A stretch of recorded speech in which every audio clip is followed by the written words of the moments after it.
Paz e graça. Eu quero, neste dia, em mais um momento, em mais uma oportunidade, partilhar com todos vocês mais uma palavra, mais uma mensagem de Deus para as nossas vidas. Amém? Você que pode e que deseja, abra comigo a sua Bíblia. Nós vamos ler então na primeira carta de Paulo aos Tessalonicenses, à igreja de Tessalônica. Nós vamos ler então do primeiro capítulo, do capítulo 1, nós vamos ler então do versículo 2 até ao versículo 10. Primeira carta de Paulo aos Tessalonicenses, no capítulo 1, do versículo 2 até ao 10. Amém? Então o apóstolo Paulo ele escreve assim: Sempre damos graças a Deus por vós todos, fazendo menção de vós em nossas orações, lembrando-nos sem cessar da obra da vossa fé, do vosso trabalho de amor e da vossa firmeza da esperança em nosso Senhor Jesus Cristo, diante de nosso Deus e Pai, reconhecendo, irmãos amados de Deus, a vossa eleição, porque o nosso Evangelho não foi a vós somente em palavras, mas também em poder e no Espírito Santo, e em plena convicção, como bem sabeis, quais fomos entre vós por amor de vós.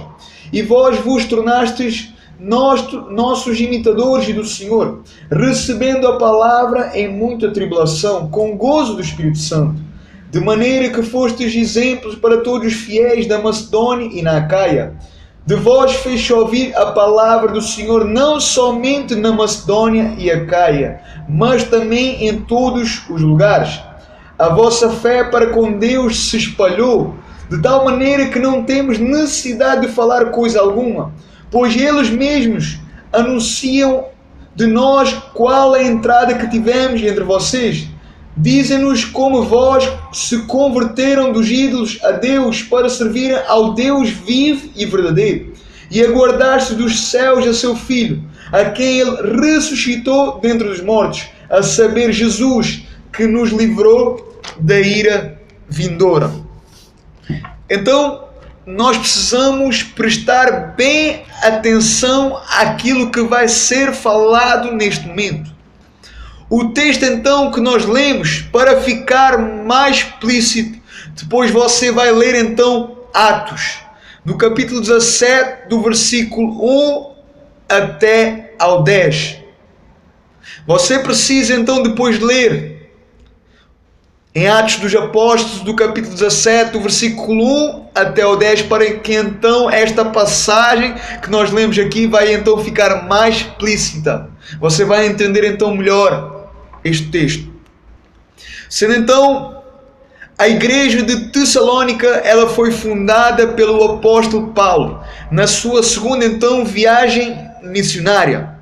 E então lá ele encontrou uma oposição violenta relativa então à sua obra. Mas nós vemos então que o apóstolo Paulo, ele quando chegou lá em Tessalônica, ele teve então êxito. Durante 3 sábados ele pregou nas sinagogas dos judeus em Tessalônica. E a Bíblia nos fala que alguns judeus e também uma grande multidão de gregos receberam e creram no Evangelho. Creram então em Cristo. Creram então no Cristo que padeceu na cruz. E isso então permitiu ao apóstolo Paulo estabelecer então ali uma igreja fiel, um povo fiel que recebeu Cristo e queria então agora viver para Cristo, caminhar com Cristo. E então nesta carta, quando o apóstolo Paulo está escrevendo aqui, nós vamos ver que o apóstolo Paulo, antes de escrever esta carta, ele envia então o seu filho Timóteo, o jovem Timóteo. Então ele foi visitar a igreja de Tessalônica. E então ele foi lá para fortalecer o povo, para edificar o povo. E então, depois disso, esse jovem então que foi enviado por Paulo, ele veio novamente então até Paulo, trouxe então notícias ao apóstolo Paulo. E então esse jovem Timóteo, vindo então até Paulo e trazendo então as notícias, Timóteo então ele fez um relato de como estavam então os irmãos da fé de como estavam então a correr as coisas da igreja de Tessalónica. E aparentemente então isso acabou por inspirar o apóstolo Paulo, depois de então receber as notícias do povo de Tessalónica, da igreja de Tessalónica, e então isso inspirou então o apóstolo Paulo a escrever a carta. No capítulo 3 de 1 Tessalonicenses, confirma isso que eu estou falando aqui.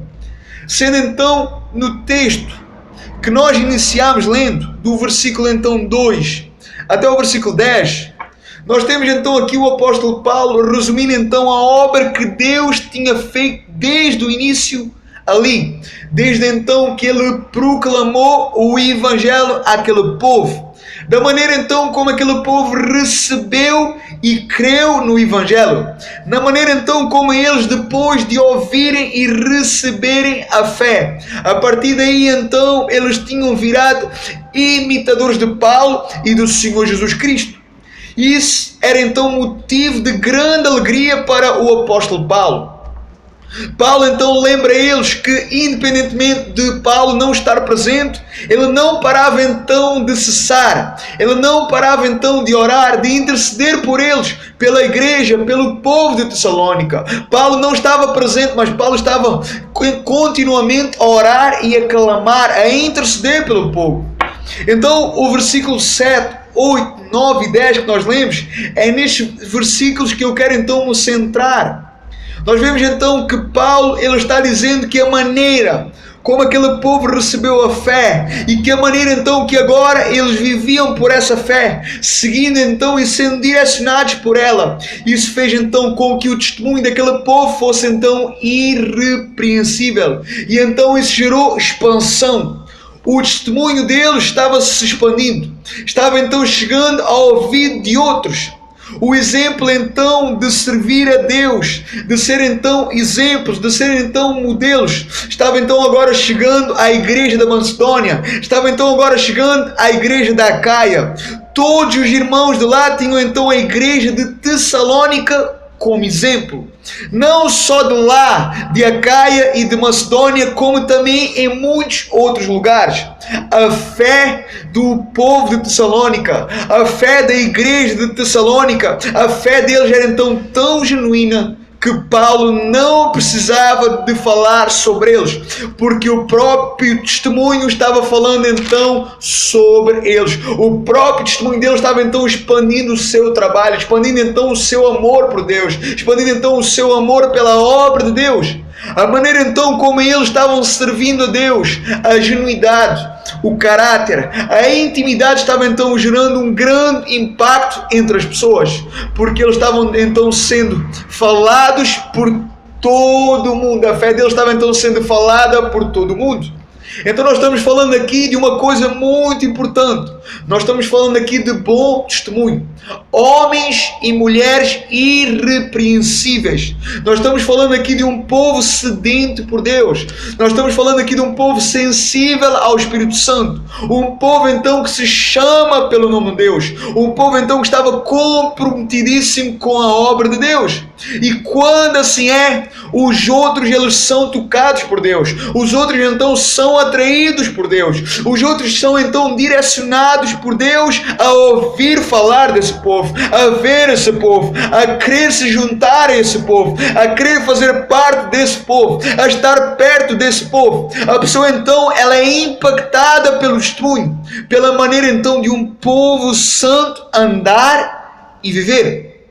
Essas pessoas então que estão de fora, elas acabam por se render, elas acabam então por abrir o coração para ouvir, para abrir o coração então para conhecer, e nessa mesma hora Deus então ele faz a obra. Nessa hora então cada palavra que é semeada nesses corações, o próprio Espírito Santo vai lá e vai se encarregar então de fazer o resto, convencendo então essa pessoa, levando então essa pessoa a uma conversão, levando então essa pessoa a um arrependimento, levando então essa pessoa a um novo nascimento, a uma regeneração, a uma transformação, levando então essa pessoa à fé, ao Evangelho e à salvação eterna. Então tudo começa pelo testemunho. Tudo começa pelo testemunho, por aquilo que eu sou, por aquilo que eu creio, por aquilo que eu faço, pela maneira então como eu vivo, pela maneira então como eu ando, pela maneira como eu falo, pela maneira então como eu ajo. Tudo isso conta, tudo isso é muito importante. Se eu sou exemplo, de certeza que irei então atrair outras pessoas, de certeza então que farei discípulos, de certeza que pessoas virão a mim, pessoas vão querer me ouvir, pessoas vão querer falar comigo, pessoas vão querer ver com os seus próprios olhos como eu ajo, como eu falo, como eu vivo. E Deus então, assim Ele vai fazer a obra. O testemunho, ele sempre será uma ferramenta muito importante na vida cristã de cada um de nós. Eu vou repetir, o testemunho sempre será uma ferramenta muito importante na vida cristã de cada um de nós. Então nós temos aqui o exemplo de um povo. Nós temos então aqui o exemplo do povo de Tessalónica. Era isto que estava então acontecendo. Mas a pergunta então é para si e para mim. A pergunta então é para nós. Como está então o seu testemunho? Como está então o meu testemunho? Como está a sua vida? Como está então a minha vida? Como então é o seu dia a dia? Como será que é o meu dia a dia? Como você tem vivido? Como eu tenho vivido? Será que você tem seguido os ensinamentos de Jesus? Será que eu tenho seguido os ensinamentos de Jesus? Será que você tem seguido então esse Jesus que com a sua boca você diz crer? Será que eu tenho seguido Jesus com a minha boca, a qual eu digo que creio em Jesus? Será que você tem sido imitador desse Jesus? Será que você tem sido imitador desse Jesus, o qual você diz que ama? Será que você tem seguido então as pisaduras desse Jesus? Um discípulo de Jesus, ele é conhecido pela sua vida. Um discípulo de Jesus é conhecido então pelo seu dia a dia. Um discípulo de Jesus é conhecido então pelas suas obras. Um discípulo de Jesus é conhecido então pelo seu testemunho. Um discípulo de Jesus, ele é conhecido pela sua vida, ele é conhecido pelo seu dia a dia, ele é conhecido pelas suas obras, ele é conhecido resumidamente pelo seu testemunho. Atenção, testemunho não é publicar fotos, não é publicar versículos bíblicos, não é publicar vídeos na internet, no Facebook, no YouTube. Testemunho não é você ter uma mala e andar por aí nas ruas e entregar panfletos. Testemunho não é você então vestir um fato e uma gravata e falar de Jesus, não. Testemunho não é você vestir blusas declarando amor e fidelidade eterna para com Deus. Não tem nada a ver. Você e eu podemos fazer tudo isso e mesmo assim o nosso testemunho pode ser mau e hipócrita. Nós estamos falando então aqui de um discípulo bíblico, que segue Jesus, que vive por Jesus, que padece por Jesus, que renuncia tudo por Jesus, que abre mão de tudo por Jesus, que tudo aquilo que ele faz é para a honra e para a glória de Jesus.